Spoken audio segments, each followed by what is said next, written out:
Je suis Cyprien Cheminat, je suis historien, doctorant à l'université Clermont-Auvergne. Je travaille sur la caricature sous Napoléon Ier, une histoire sociale et politique de la satire en période de censure. Aujourd'hui, j'aimerais vous présenter la période en général et également, plus spécifiquement, mon domaine de recherche sur la production culturelle et la caricature en particulier.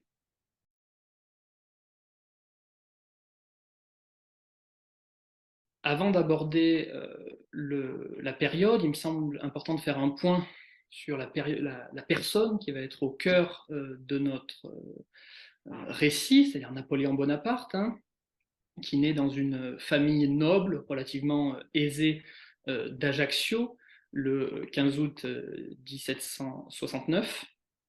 Il va être formé à l'école royale militaire de Brienne, avant d'intégrer le régiment d'artillerie en 1785. Il va avoir plusieurs faits d'armes à son actif et qui vont petit à petit contribuer à lui donner une certaine notoriété au sein de l'armée, mais aussi de la société française en général. On peut penser au moment où il protège la Convention, par exemple, hein, face aux insurgés royalistes et modérés, en 1795, hein, plus précisément le 13 Vendémiaire en 4, ce qui lui donnera ensuite, en tout cas chez ses adversaires, le surnom de général Vendémiaire. En 96, il va s'illustrer dans la campagne d'Italie. Hein, on peut penser aux victoires de Lodi, d'Arcole ou de Rivoli. Ces victoires, il va commencer à les médiatiser afin de gagner de l'influence, toujours auprès de l'opinion, avec différents journaux de sa composition, et on peut penser par exemple au Courrier de l'armée d'Italie. En 98, il part pour l'expédition d'Égypte, où il remporte également un certain nombre de victoires. On peut penser à la bataille des Pyramides ou à Jaffa, qu'il va également médiatiser, par exemple dans le Courrier d'Égypte. Mais suite à la défaite et à la perte de la flotte française à Aboukir, il va être contraint de rentrer en France en 1799, ce qui correspond aussi à un moment où il sent qu'il n'a plus grand-chose à gagner à être en Égypte et où il faut qu'il soit là-bas, qu'il soit dans la capitale s'il veut pouvoir jouer un rôle politique à l'avenir.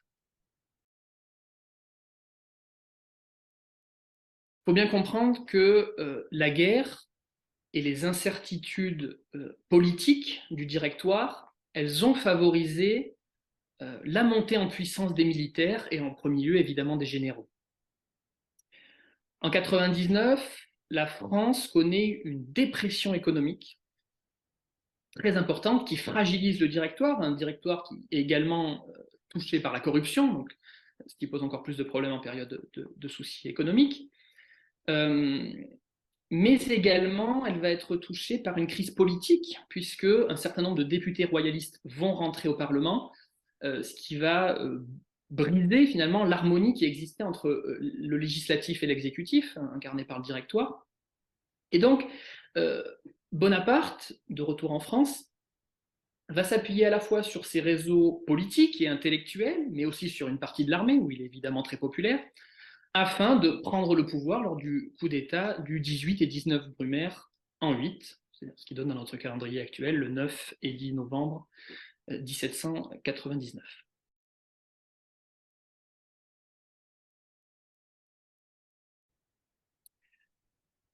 Le consulat va être un régime exécutif fort. Il va véritablement s'appuyer sur l'exécutif fort, et pour ce faire, il va dépecer, on peut dire, hein, morceler le pouvoir législatif en divisant finalement en quatre grandes chambres législatives. Une qui prépare les lois, une qui les discute et une qui les vote. Mais aucune ne peut faire en même temps. Et puis il y a le Sénat qui a un peu plus de pouvoir, mais qui sera rapidement mis au pas également.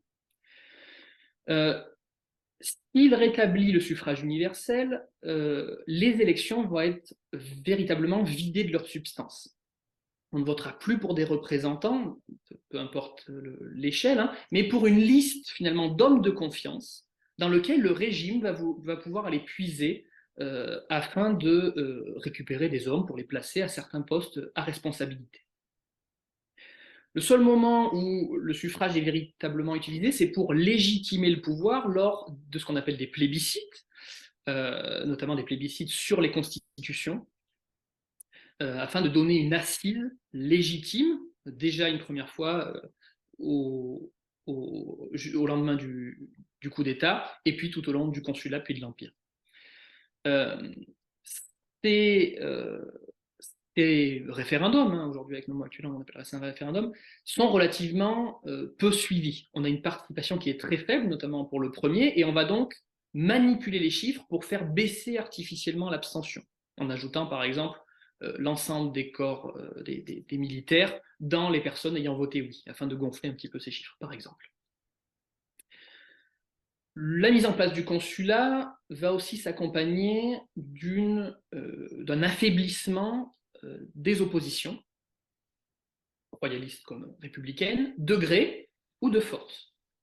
De gré avec des postes qui vont être attribués, des pensions, etc., ou de force en fermant, en emprisonnant, en exilant, etc., des opposants.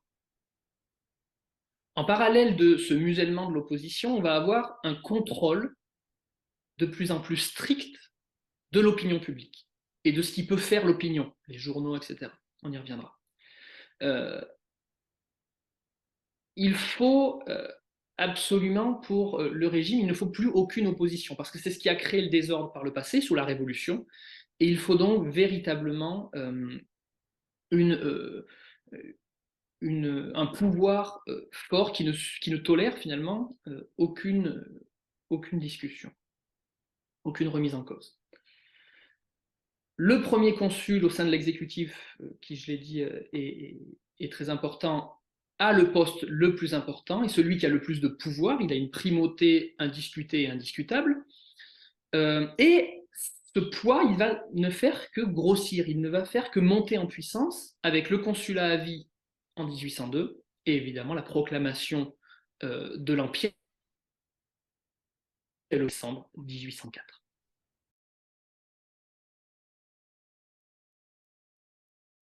Dans un premier temps, il va tenter, on connaît beaucoup pour les guerres, mais il va tenter dans un premier temps, puisqu'il hérite des guerres commencées sous le Directoire, d'établir la paix. Il en a besoin pour profondément ancrer le régime, stabiliser le régime du consulat.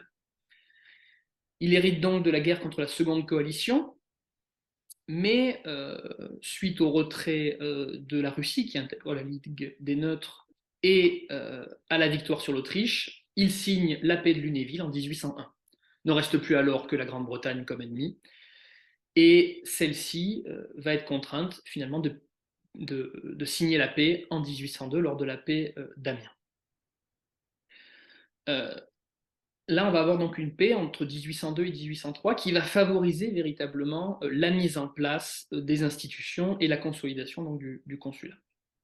Mais les guerres vont assez rapidement reprendre. Alors là, je vais faire un petit listing, hein, sans forcément trop rentrer dans le détail, mais parce que Napoléon, contrairement au roi bourbonien, il ne tire pas sa légitimité de Dieu. Ce n'est pas un empereur de droit divin. Sa légitimité, il la tient du peuple français, d'où la volonté d'avoir les plébiscites, mais il la tient aussi de son épée. C'est un chef de guerre, c'est un militaire, Napoléon. Et dès lors, vers la fin de l'Empire, que son épée commence à lui faire défaut, ben c'est aussi la stabilité de son pouvoir qui lui fait défaut. Donc l'Empire de Napoléon, et le consulat aussi, mais c'est un pays de guerre. C'est un pays qui vit constamment, ou quasi constamment, avec la guerre. Donc en 1803, la paix d'Amiens est rompue. Napoléon a alors la volonté, ancien projet, hein, déjà sous la Révolution, mais d'envahir la Grande-Bretagne. Il va donc former un camp à Boulogne, afin de préparer ce qu'on appelle à l'époque la descente en Angleterre, hein, donc le débarquement, en fait, on appellerait ça en Angleterre. Mais l'Angleterre va réussir à s'allier avec la Russie et l'Autriche, et donc Napoléon va être contraint de déplacer ses troupes à l'est. Il va battre les Autrichiens en 1805, entrer dans Vienne, et finalement signer la paix de Presbourg en 1805. Il va également, alors pas lui personnellement, mais ses armées vont également rentrer à Naples et conquérir le royaume de Naples, hein, qui s'était allié aux Britanniques. Hein. Et la couronne de Naples va être donnée à son frère aîné Joseph en 1806, au début de l'année 1806. À partir d'octobre, une nouvelle guerre se déclenche, cette fois contre la quatrième coalition, qui réunit notamment l'Angleterre, la Russie et la Prusse.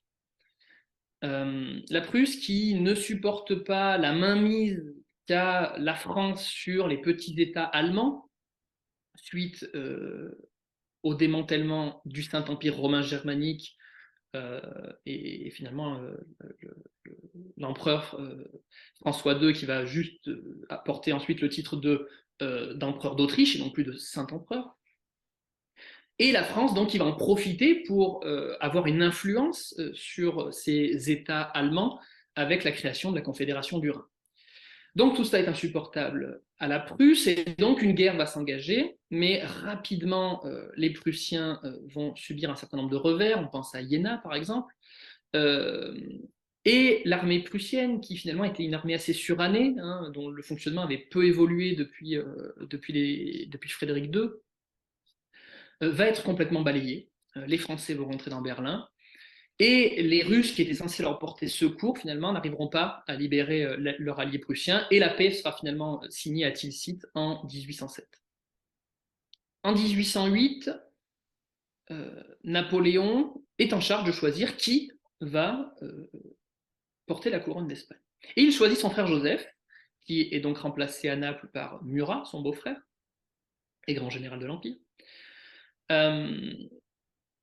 Mais les Espagnols n'acceptent pas ce remplacement, hein, cette spoliation de leur roi, et les tensions vont augmenter à tel point que lorsque les Français voudront se rendre, l'armée française voudra se rendre au Portugal, puisque le Portugal est allié des Britanniques, et puis refuse d'appliquer le blocus continental voulu par Napoléon. Hein, ce blocus, en fait, décidé en 1806, suite à la victoire sur la Prusse. L'idée était d'asphyxier commercialement et économiquement la Grande-Bretagne en lui fermant les ports de toute l'Europe. Même si, dans les faits, ça ne se réalise pas vraiment, hein, parce que même la Prusse soumise va continuer à commercer, et la Russie aussi. Mais surtout, là, le problème de Napoléon, c'est le Portugal. Donc, il envoie une armée, mais cette armée, en stationnant, puisque pour aller au Portugal, il faut forcément passer par l'Espagne, en stationnant en Espagne, va se faire attaquer. Va se faire attaquer par les Espagnols, qui voient encore plus, finalement, la mainmise française sur leur pays. Et donc, là, va commencer la guerre d'Espagne. Et la guerre d'Espagne, ça va véritablement être un cancer au flanc de l'Empire qui va ne cesser de l'affaiblir en mobilisant des hommes tout le temps, jusqu'à la fin, jusqu'en 1814, et en mobilisant surtout des troupes expérimentées qui manqueront. Souvent, on dit que c'est ce qui a manqué à Napoléon lors de la campagne de Russie. Ce sont ces hommes expérimentés qui sont restés ou qui ont péri en Espagne. Les Espagnols, soutenus par les Britanniques, hein, économiquement et militairement, vont souvent, d'ailleurs, ça ne va pas être de la bataille rangée, là où les Français sont relativement efficaces, mais ça va être surtout de la guérilla, en fait. Et c'est ça qui va faire très mal aux troupes françaises.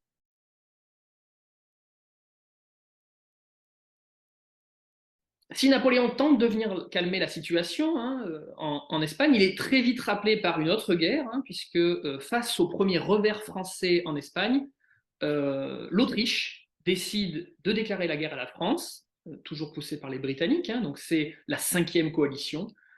Là, on peut penser notamment à Wagram, hein, la bataille de Wagram, et finalement, cela va aboutir, la défaite une nouvelle fois autrichienne va aboutir sur le traité de Schönbrunn. C'est à ce moment-là que Napoléon va aussi vouloir s'intégrer, surtout en ayant de nouveau un peu humilié, hein, un petit peu rabaissé l'Autriche, va vouloir se marier, puisque ne pouvant avoir d'enfant avec sa première femme, Joséphine. Il va caresser l'espoir de se marier avec une grande famille, une grande dynastie, afin d'ancrer lui-même sa dynastie dans ce cercle très privé des grands d'Europe. S'il caresse un temps l'espoir de marier la sœur du tsar, c'est finalement Marie-Louise, donc la fille de François II d'Autriche, qui va se marier avec Napoléon en 1810, après que celui-ci ait divorcé de Joséphine, et lui donner un enfant l'année suivante, en 1811, le roi de Rome.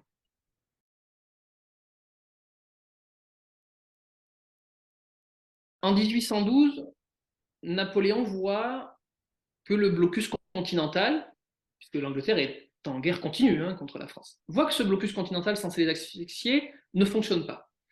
Et notamment du fait de la mauvaise volonté du tsar.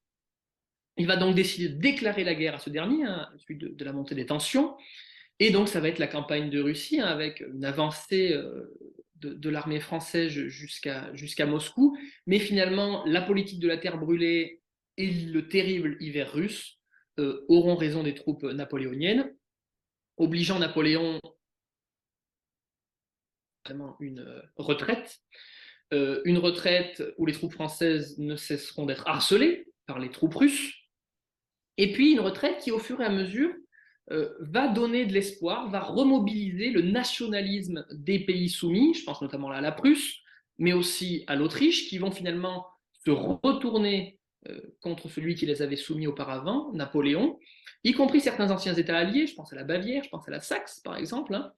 Et là, on peut évidemment passer à la terrible défaite, à la défaite en tout cas très importante de Napoléon à Leipzig en 1813. Et finalement, cette campagne de Russie, elle se termine par ce qu'on appelle la campagne de France, mais en fait c'est la même, hein, en 1814, où la France finalement est envahie par les armées alliées, à la fois les armées qui viennent donc de Russie, qui ont pourchassé les Français, mais aussi par l'armée anglo-espagnole qui franchit les Pyrénées. La situation étant désespérée, Napoléon est finalement contraint d'abdiquer le 4 avril 1814, après la prise de Paris, etc., à Fontainebleau. Le pouvoir royaliste va alors revenir, hein, c'est ce qu'on appelle la première restauration, portée évidemment par les Alliés, hein, qui refusent de tout autre compromis, hein, qui refusent soit une nouvelle république, soit de nommer le roi de Rome souverain, avec une régence.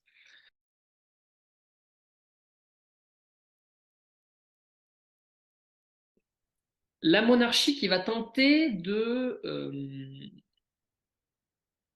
d'allier à la fois le retour monarchique tout de même, mais aussi de prendre en compte un certain nombre d'avancées de la Révolution. Les Bourbons savent que le retour pur et dur à un régime de monarchie absolue n'est pas possible. Toutefois, ils vont faire un certain nombre de maladresses. Bon, déjà, le fait d'être rentré avec les souverains alliés donne une mauvaise image aussi, hein, puisque c'est le roi finalement imposé par les alliés. Donc déjà, ceci est relativement mal accepté. Et puis, ils vont faire un certain nombre de maladresses. On peut penser par exemple à un certain nombre de militaires qui ont fait les campagnes, parfois depuis la Révolution, ou en tout cas depuis l'Empire, et qui se voient mis en retraite, qui se voient un petit peu dénigrés aussi, hein, finalement, alors qu'ils avaient fait partie, ils avaient fait la gloire de la France à un certain moment, quand la France gagnait. Et puis, on va avoir tous ces nobles, tous ces gens, tous ces émigrés qui reviennent en France avec le retour du roi et qui demandent, qui exigent des postes parce que, du fait de leur statut social, du fait de l'antériorité de leur noblesse, etc., vont réclamer des postes au sein de l'administration, mais aussi au sein de l'armée.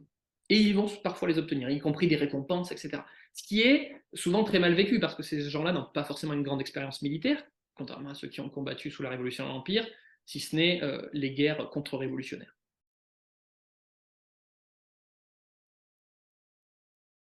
Napoléon, quand il revient, hein, il débarque, il était exilé à l'île d'Elbe, donc entre la Corse et l'Italie hein, du Nord. Il va débarquer à Golfe-Juan en France le 1er mars 1815 et entamer une remontée de la France finalement.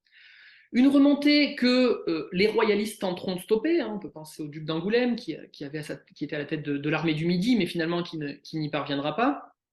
Idem, des troupes s'étaient formées à Paris, mais sans aucune possibilité finalement hein, de combattre l'arrivée de Napoléon. Et la famille royale est obligée de fuir le 19 mars et Napoléon rentre dans la capitale le lendemain. La famille royale va s'exiler à Gand.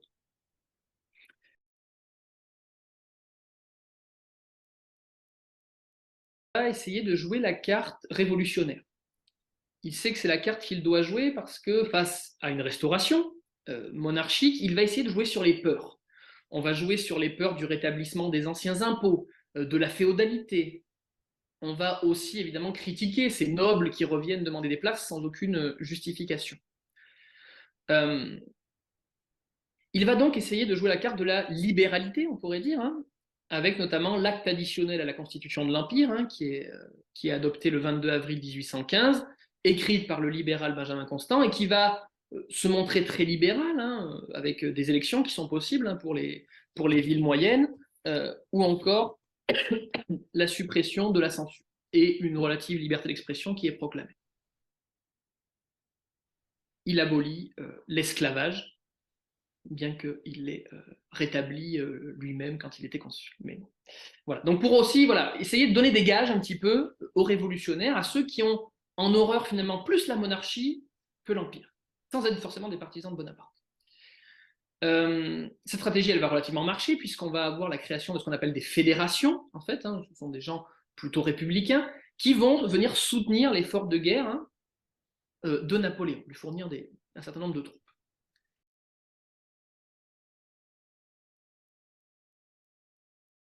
Face au retour de Napoléon, évidemment, le reste de l'Europe s'inquiète et forme la 7e et dernière coalition contre lui, et il sera écrasé à Waterloo et contraint de signer une seconde abdication le 22 juin 1815 à l'Élysée. Voilà un petit peu le panorama, et donc on aura la seconde restauration, et puis Napoléon va être exilé beaucoup plus loin, cette fois, hein, près des côtes africaines, sur l'île de Sainte-Hélène.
Sous le consulat et l'Empire, on va avoir véritablement une institution policière qui va mettre la pression, une pression constante, sur ces productions culturelles afin qu'elles aillent dans le sens que veut leur donner le pouvoir. Aucun avis dissident n'est autorisé, ni dans un article de journal, ni sur une gravure, et encore moins dans une caricature.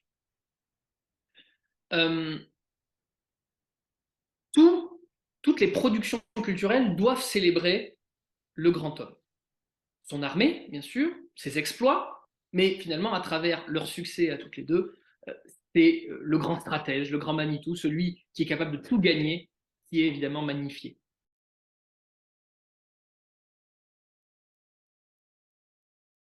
On va, dans un premier temps, réduire drastiquement le nombre de journaux, notamment les journaux religieux, mais aussi les journaux royalistes vont être supprimés, certains vont être fusionnés, et ainsi, si on avait plus de 70 journaux sous le directoire, dès 1880, on en a moins de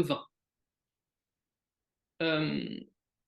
Et cette censure, ce tour de vis, il va finalement ne faire qu'accélérer, puisque en 1814, nous n'avons plus que 4 journaux à Paris.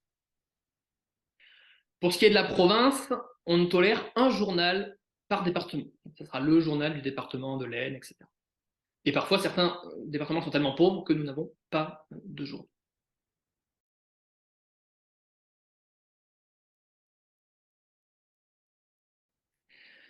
En 1805, des censeurs vont être imposés par le gouvernement à chaque rédaction et celles-ci devront rétribuer leurs censeurs. Pourtant, malgré cette surveillance et ce censeur présent dans la rédaction, on va encore avoir des moments où l'empereur ou ses ministres vont venir taper sur les doigts des rédacteurs, où Napoléon, dans un certain nombre de lettres, va s'agacer contre son ministre de la police parce que certains articles ne lui conviennent pas, et il appelle vraiment à serrer la vis sur les journaux afin qu'ils véritablement ne se focalisent que sur la politique et enfin la politique que veut leur insuffler en tout cas le gouvernement, et dans le sens que veut leur insuffler le gouvernement.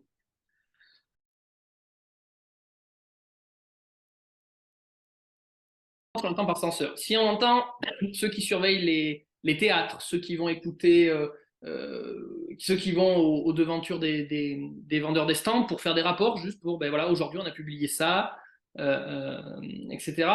Aujourd'hui il y a eu telle rumeur sur une caricature qui existe. Là, ce sont des mouches en général, hein, donc des gens employés par la police, hein, pas forcément des gens voilà, qui font ça aussi pour l'argent, hein, finalement, qui sont des employés de la police.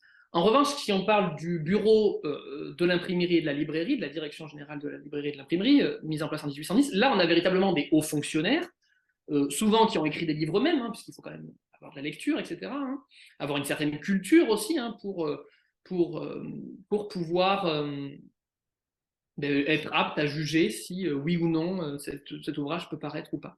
Et d'ailleurs, souvent, on a parfois des conflits avec la police. Donc parfois, les deux institutions, par excès de zèle, peuvent dire, la police peut reprocher, peut dire, oui, mais là, la direction, elle a autorisé ce livre, alors qu'il y a des choses dedans qui ne sont pas acceptables, etc. Et donc, on va avoir véritablement des conflits entre les deux institutions, essayant de tirer un peu la couverture à elle, en disant, c'est moi le plus protecteur, c'est moi qui gère le mieux l'opinion publique, etc., etc. Donc là-dessus, c'est aussi assez intéressant.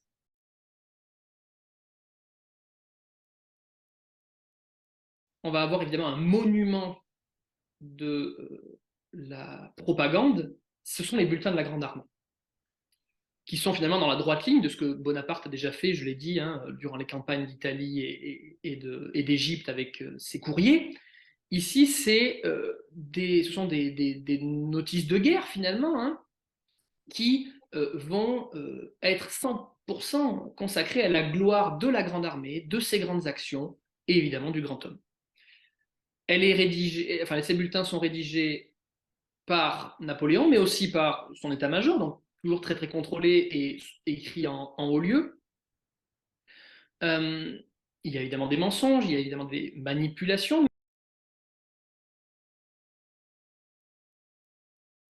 Ces bulletins sont diffusés partout. Ils sont lus à l'église, ils sont lus par le maire du village et affichés. Lorsque, au théâtre, une nouvelle arrive, on arrête la pièce et l'acteur va se mettre à déclamer, évidemment, comme un acteur de théâtre, les nouvelles contenues dans le bulletin, et souvent, ça va se terminer par des applaudissements, des vive l'empereur, des vive la France. Et enfin, ces bulletins, ils sont évidemment insérés dans la presse, on les invite vraiment à recopier des passages du bulletin, et ce qui sera fait relativement souvent.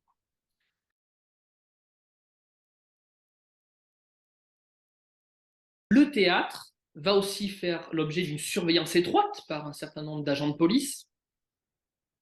On entend bien évidemment que le théâtre chante les louanges de Napoléon, directement ou indirectement, avec parfois des pièces qui font référence à un grand dirigeant ancien, mais auquel finalement on peut reconnaître dans les traits qui lui sont donnés Napoléon.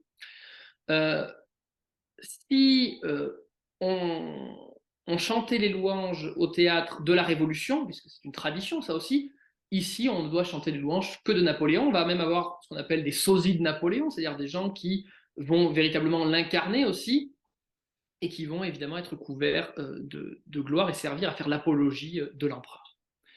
Au total, on estime, depuis le début du consulat jusqu'à la fin de l'Empire, à près de 200 pièces ont été écrites à la gloire de Napoléon. Concernant la littérature, on constate un tour de vis surtout à partir de 1810, même s'il existe des journaux interdits avant, hein, mais 1810, on va avoir la création de la direction générale de l'imprimerie et de la librairie, qui va imposer un dépôt légal avec des censeurs qui vont donner leur accord ou non pour la publication du livre et qui parfois vont demander des réécritures ou en tout cas que soient effacés des passages entiers parce que jugés trop politiques, parce que jugés problématiques, ce qui pose aussi la question du zèle fait par certains censeurs, hein, qui parfois vont venir chercher la petite bête en espérant, en se disant, voilà, il y a un sous-entendu, etc., alors que parfois non, hein, et parfois peut-être un certain laxisme aussi qui leur est reproché. Cette direction, elle va également imposer le dépôt des gravures, hein, que ce soit des caricatures ou des gravures un peu plus classiques, hein, des belles gravures qu'on appellerait, ce qui permettra aussi un contrôle, mais j'y reviendrai. Enfin, le nombre d'éditeurs est aussi drastiquement réduit, un petit peu comme pour les journaux, afin de mieux toujours les contrôler. Et il faut demander un brevet, etc. La chanson va aussi venir appuyer l'édifice impérial, hein, et sa politique. Je pense notamment en 1803, où on va faire composer un certain nombre de chansons afin de soutenir le débarquement en Angleterre. On va aussi avoir des chansons qui vont avoir pour but de mettre en avant finalement les conscrits, hein, en leur disant qu'il faut qu'ils accomplissent leur rôle, ils le font pour la nation, ils le font pour leurs anciens, pour les gens qui leur ont donné, leurs parents, etc. Donc ça devient un rôle aussi là, donc ça sert également à éviter, en tout cas on espère, les désertions et le refus de la conscription. Évidemment, la peinture et la sculpture, ce qu'on peut appeler les beaux-arts, vont être mis au service de la propagande, hein.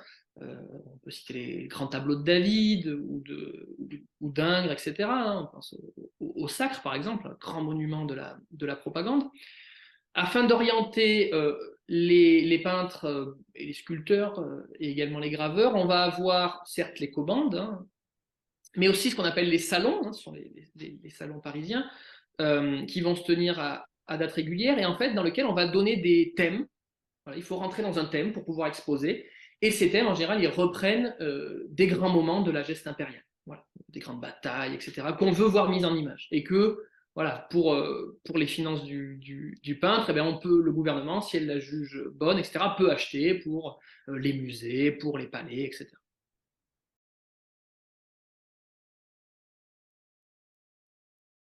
On va avoir des gravures, des images accessibles à un large public. Ce sont des gravures qui étaient soit affichées aux devantures des marchands d'estampes,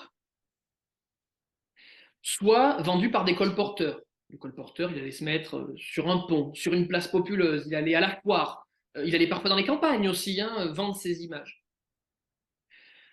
Et là, le colporteur et ses images, elles participent véritablement aussi à la mythification, à la construction de l'amour pour Napoléon,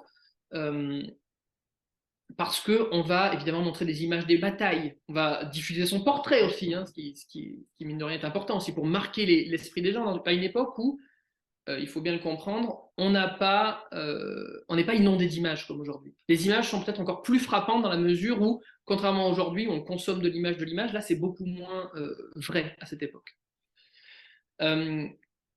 Et puis, finalement, le colporteur, je l'aime bien parce qu'il donne aussi vie à ces images.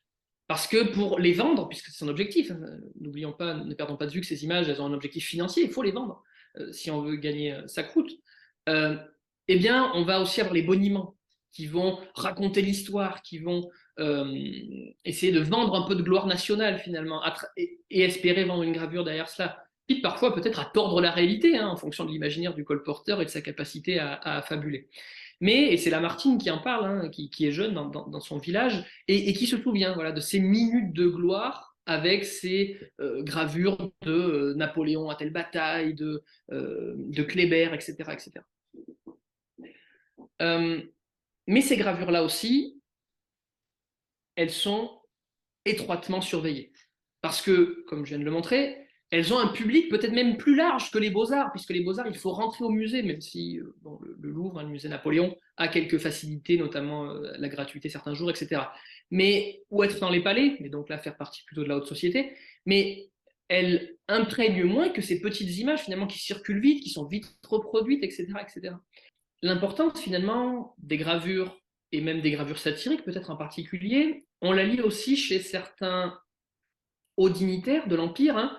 Je pense au comte de Réal, je pense à de Bourrienne aussi, qui témoignent, en tout cas selon leur vision à eux, mais de l'importance qu'a ces images, que peut prendre ces images, en tout cas satiriques, sur l'opinion. Et comment cela peut desservir une politique, un homme d'État. Et donc, on va vraiment être extrêmement vigilant. On va pas forcément, on a quelques exemples de gravures ou de caricatures commandées, mais ils se comptent sur les doigts des deux mains. Donc on ne va pas véritablement parler de propagande par l'image.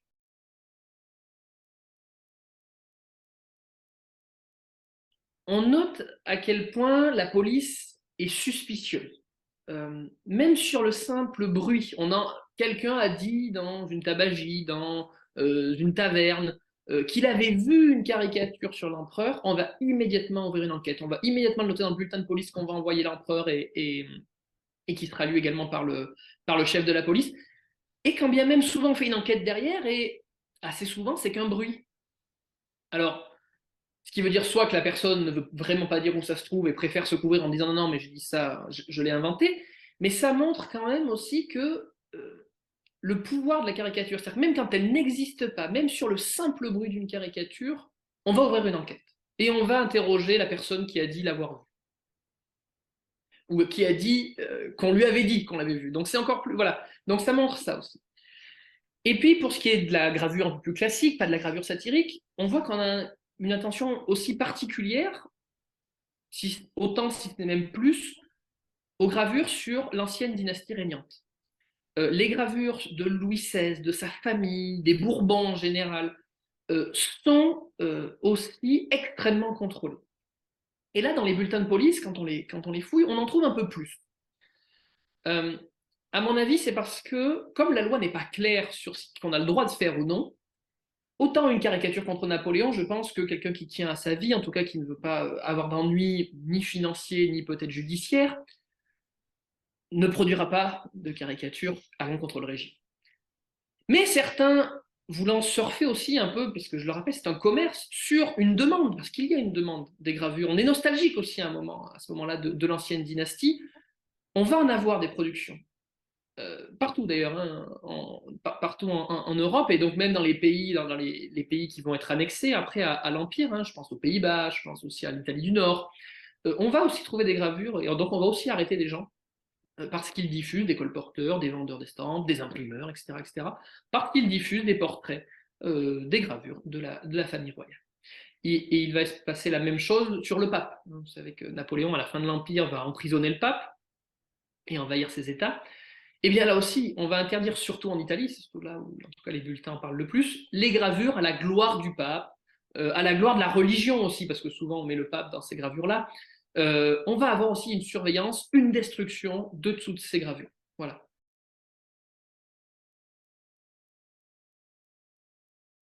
Les peines peuvent être assez variables en fait. Ça peut aller du simple rappel à l'ordre, parce que souvent on s'aperçoit qu'en fait les graveurs, ils font ça de bonne foi. Les vendeurs, ils le vendent de bonne foi en ne sachant pas que c'est forcément interdit.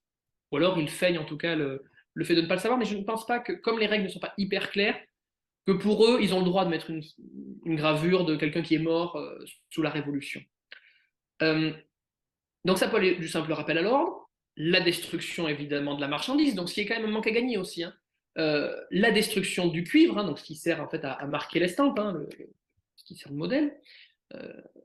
Euh, mais ça peut aller plus loin, éloignement de Paris, emprisonnement parfois. Euh, et alors là, les sources se contredisent un peu, mais il y aurait un exemple, en tout cas, d'une personne qui aurait été à l'étranger, hein, c'était à Hambourg, qui aurait été tuée exécuté parce qu'il avait des caricatures, mais aussi des pamphlets, etc. Voilà. Mais c'est le seul exemple vraiment qui existe. Relativement souvent, quand même, on a quelque chose de plutôt euh, gentil, en tout cas pour les gravures de la famille royale et du pape. Hein. Pour les caricatures, c'est peut-être un peu plus sévère.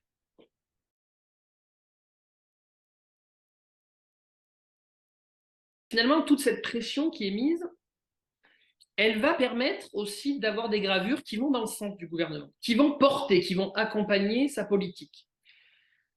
Euh, Ce qui témoigne donc, comme je l'ai dit, de la surveillance, de la pression qui est mise, mais aussi, il ne faut pas se leurrer, de la demande du public. Il faut vendre ces caricatures. Donc si on produit des caricatures en nombre, notamment je pense après la rupture de la paix d'Amiens en 1803, sur les Anglais, hein, avec le débarquement, on se moque des Anglais, on se moque de leur roi, on se moque de leur Premier ministre, qui est vu comme quelqu'un de va-t-en-guerre, c'est aussi qu'il y a une demande. C'est aussi que la population, elle le demande. C'est aussi que on est déçu parce que cette paix avait fait du bien, comme je l'ai dit, et finalement on a une telle déception devant la guerre qu'on présente évidemment uniquement du côté français comme c'est la faute de la Grande-Bretagne. Donc on va avoir un déchaînement à ce moment-là véritablement de gravure. Euh, donc on peut faire en tout cas à partir de 1803 jusqu'en 1807 une histoire, ou en tout cas une contre-histoire peut-être, de la période napoléonienne, uniquement à travers les caricatures, favorables à Napoléon. Mais si on regarde du côté britannique, qui sont les leaders incontestés en Europe depuis la fin du XVIIIe siècle, à la fois par le style, mais aussi par la liberté qui est permise, la liberté de ton. Ils critiquent eux-mêmes leurs propres dirigeants, en fait. Hein. Donc, ce qui n'est pas possible en France. Mais voilà, qui sont les leaders, on a aussi, voilà, on peut faire une autre contre-histoire finalement de Napoléon à travers les caricatures britanniques.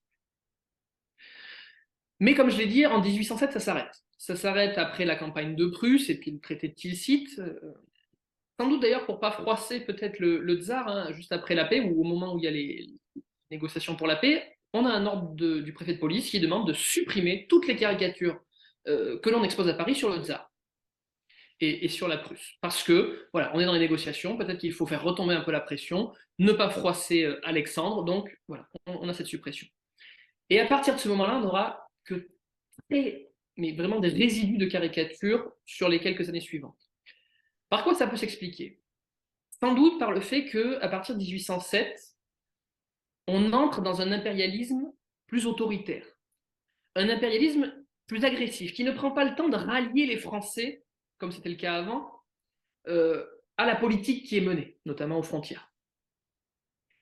Et on a donc machinalement un détachement aussi de l'opinion. Ça se ressent par exemple dans les refus de la conscription.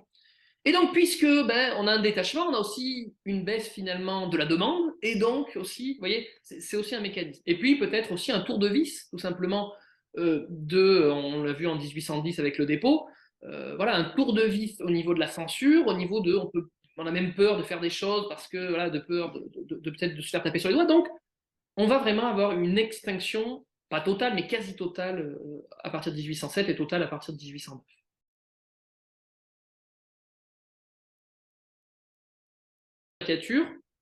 Mais aussi les pamphlets d'ailleurs, ils vont renaître. Ils vont renaître en 1814. Ça va être un flot, un déluge de caricatures au moment où Napoléon vacille et au moment où Napoléon chute. Ces gravures, elles témoignent encore une fois, à mon avis, de la demande qui, cette fois, une population française, en tout cas une clientèle française qui s'était détachée de l'empereur. Donc, on a on a une demande forte contre l'ordre, contre celui qui demandait sans cesse plus de conscription, surtout dans les dernières années où il piétinait militairement. Et en même temps, on va avoir un certain nombre de gravures, c'est peut-être le moment où ça se voit le plus, même si c'est déjà un peu le cas avant, mais de gravures aussi venant de l'étranger. On a des caricatures qui vont reprendre, on a vraiment une circulation culturelle, là, elle est vraiment palpable, des caricatures anglaises qui vont être traduites.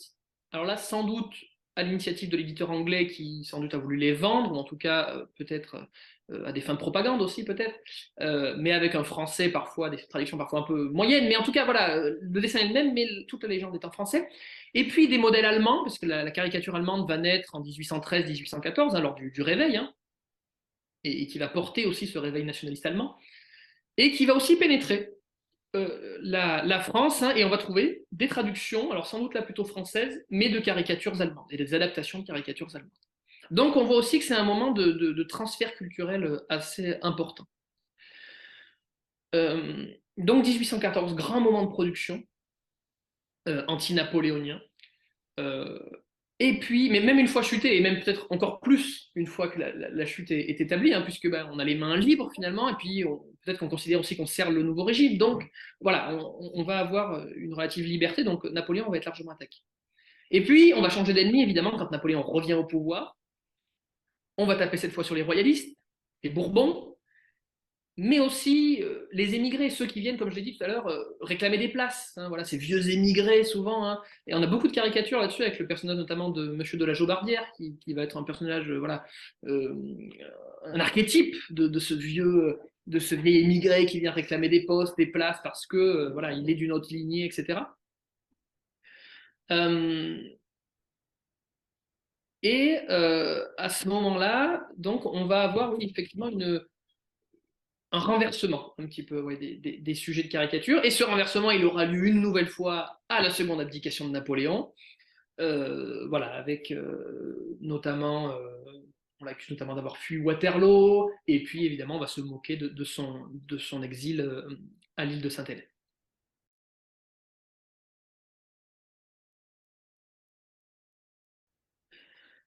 Ce qui est intéressant de constater parmi les producteurs de ces estampes, on ne sait pas grand-chose, hein, les gravures sont anonymes. Euh, Même si on connaît assez souvent quand même au moins le vendeur, même si ce n'est pas toujours le cas, mais l'éditeur, le vendeur. On voit que c'est relativement rare, en tout cas pour l'instant en l'état des choses, de voir un artiste engagé uniquement contre Napoléon, ne produire que des gravures contre Napoléon, par exemple, parce que royaliste. Ça arrive, mais c'est relativement rare. Le plus souvent, des éditeurs comme des graveurs, on va les voir changer de camp. Lorsque Napoléon revient, hop, on va les voir faire des gravures, cette fois contre les Bourbons, alors que 3 mois avant, 4 mois avant, 6 mois avant, ils attaquaient Napoléon. Donc, je pense que quand même, si il y a évidemment peut-être une part de politique chez certains, il y a aussi une grande part d'opportunisme commercial chez d'autres. Hein. Et d'ailleurs, la presse de l'époque ne s'y trompe pas. Hein. Elle parle de pamphlétaires à gages et elle dénonce aussi ces girouettes hein, qui s'attaquent finalement à celui qui vient de tomber et qui n'a pas spécialement le courage de s'attaquer non plus à ce qui est en place et ce qui pose vraiment problème. Euh, Toutefois, pour nuancer un peu mon propos, on trouve des traces assez rares, parce que souterraines, mais sous l'empire de quelques réseaux royalistes qui avaient pour but de détacher, notamment les notables, mais de détacher la population française de Napoléon et d'essayer de préparer un ralliement des Bourbons. On en a quelques preuves relativement minces parce que ben, c'est quelque chose d'illégal, donc de secret. Donc qui dit secret dit on laisse moins de traces possibles. Donc pour l'historien c'est forcément compliqué, mais on a quelques témoignages, notamment dans les mémoires où voilà, on raconte qu'il y a un royaliste qui vient à la maison, qui est invité à dîner, qui répand les bruits, répand les rumeurs. Quand il reçoit une caricature, ben, la montre, voilà, un peu secrètement, elle vient de Paris, bon, on ne sait pas exactement, pareil pour le pamphlet, etc., etc. Donc on a quand même ces réseaux qui sont organisés et dont le but est de nuire, parfois juste, comme je l'ai dit déjà, hein, en lançant une rumeur. Il y a une rumeur de caricature, même si celle-ci n'existe peut-être pas. Voilà.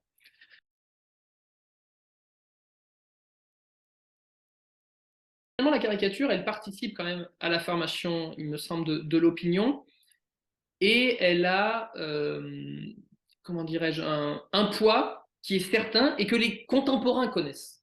Si aujourd'hui il est difficile de l'estimer parce que on a peu de témoignages directs sur l'influence que peut avoir une caricature dans l'esprit des gens, surtout dans l'esprit des gens bah, les moins aisés, puisque ceux-là n'ont pas souvent pas laissé de traces, hein, à part peut-être dans les bulletins de police où on peut trouver quelques traces d'eux, mais ceux qui c'est pas eux qui écrivent leur mémoire, c'est l'élite. Mais quand on entend parler l'élite, quand même, on voit qu'ils s'en méfient, on voit qu'ils y portent une certaine attention. Donc, il me semble que c'est pour ça aussi que c'est un sujet qui me semble important d'aborder, notamment parce qu'elle est facilement diffusée. Quoi. Voilà.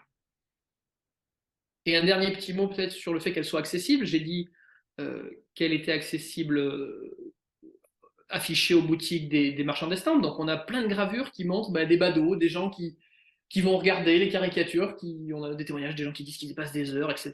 Bon, avec parfois un peu de critique, mais ce qui permet aussi à des gens qui n'ont pas forcément le loisir de perdre du temps, mais des travailleurs de rue, des balayeurs, des vendeurs un peu à la sauvette, aussi de voir ce spectacle politique. Peut-être qu'ils ne comprennent pas tout parce que tout le monde ne sait pas lire, mais on a des témoignages, encore une fois, pour l'Angleterre, mais il n'y a pas de raison que ça ne se passe pas en France, de personnes un peu plus éduquées que les autres, qui explique une caricature au public.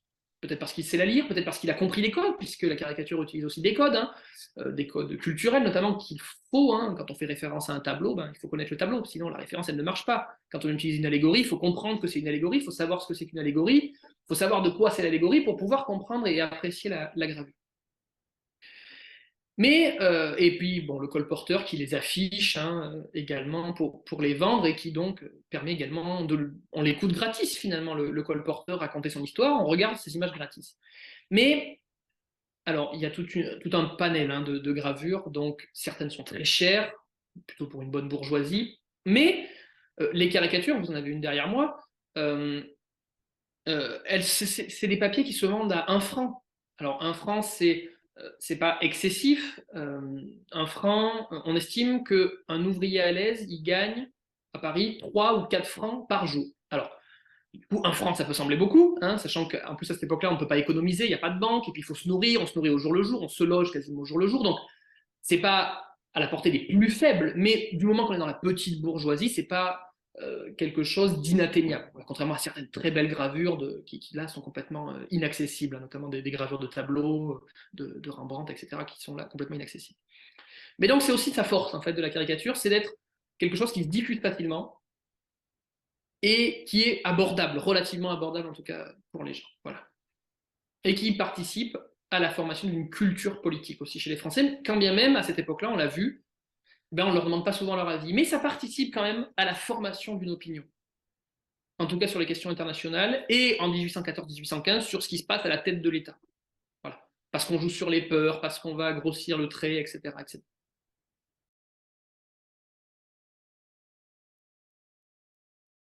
On peut aborder la campagne qui a été menée contre la reine de Naples.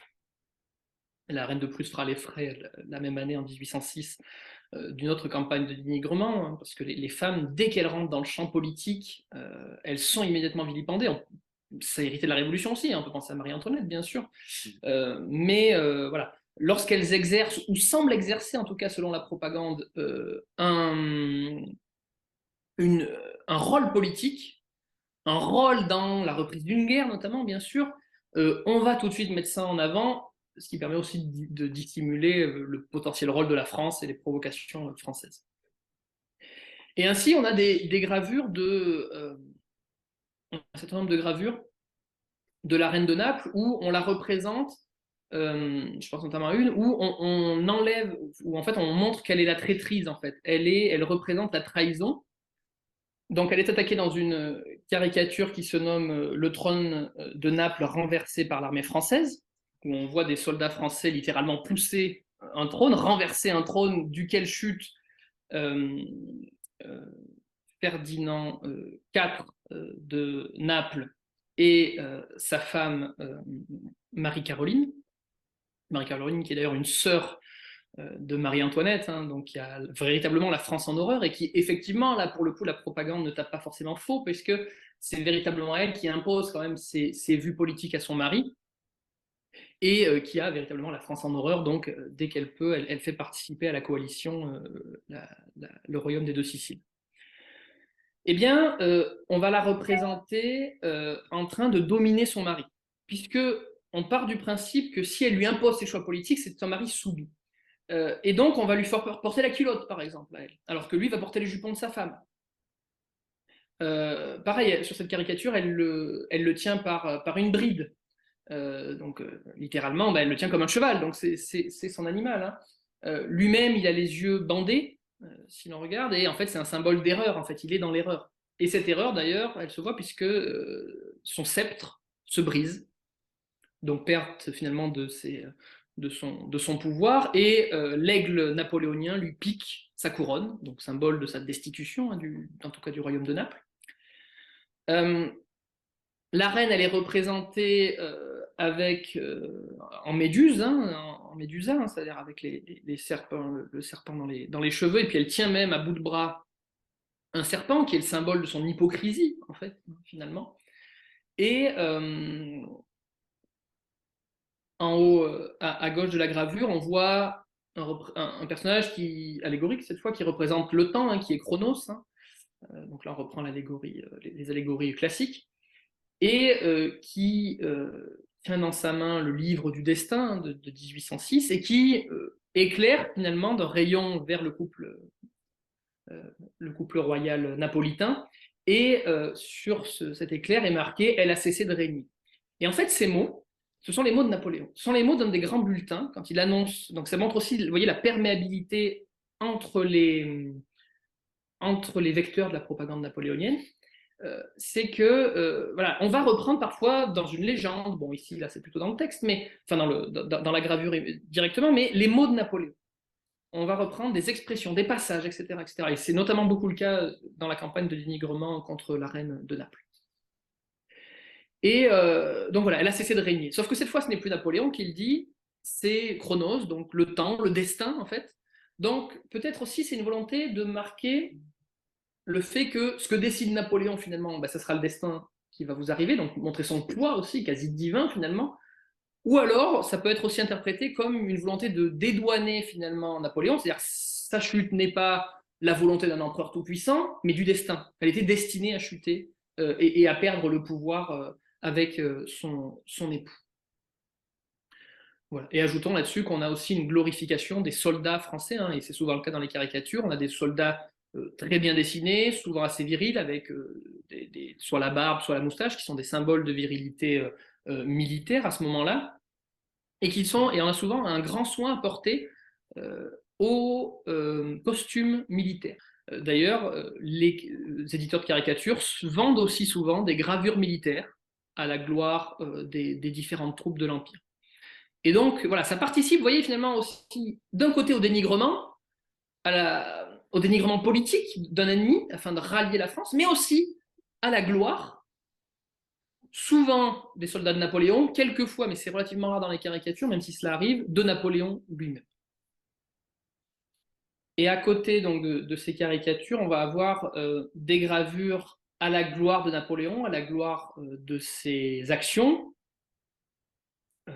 On le montre en pacificateur, par exemple, hein, pour le bonheur du monde, hein, et on a des représentants de toutes les nations qui dansent autour de son buste. Hein.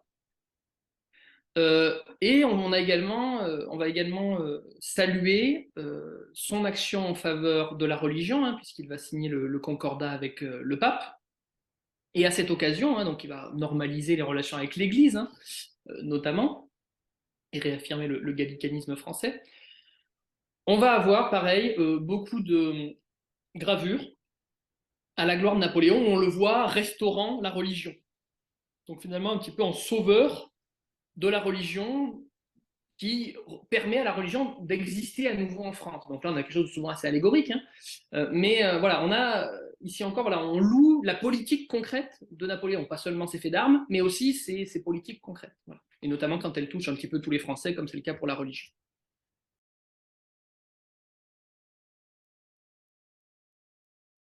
Dans le sens de la maîtrise de l'image, oui, c'est tout à fait quelque chose de moderne. Et Jean Tullard assure d'ailleurs, alors le parallèle peut être un peu audacieux, mais que finalement, Napoléon, sa politique de contrôle de l'opinion et même d'influence de l'opinion va être reprise en fait par les totalitarismes.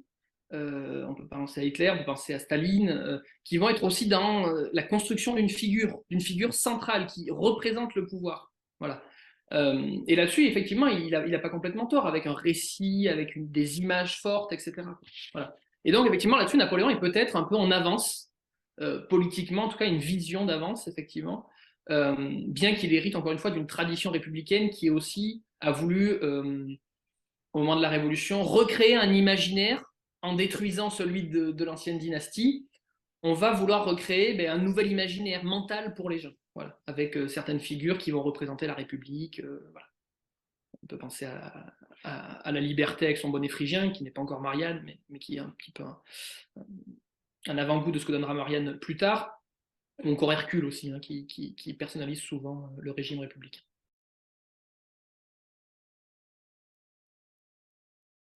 Finalement, on peut dire que la période napoléonienne, elle nous a beaucoup légué. Elle a légué beaucoup d'institutions qui sont toujours là aujourd'hui, bien qu'elles aient parfois été réformées. Évidemment avec le code civil aussi, qui est quelque chose qu'on retrouve et qui a été diffusé d'ailleurs, hein, dans beaucoup de pays d'Europe, hein, et qui sera repris après. Hein. Cette base d'avoir une loi écrite, la même pour tous, etc. Certaines institutions, hein, les lycées bien sûr, hein, créés par Napoléon.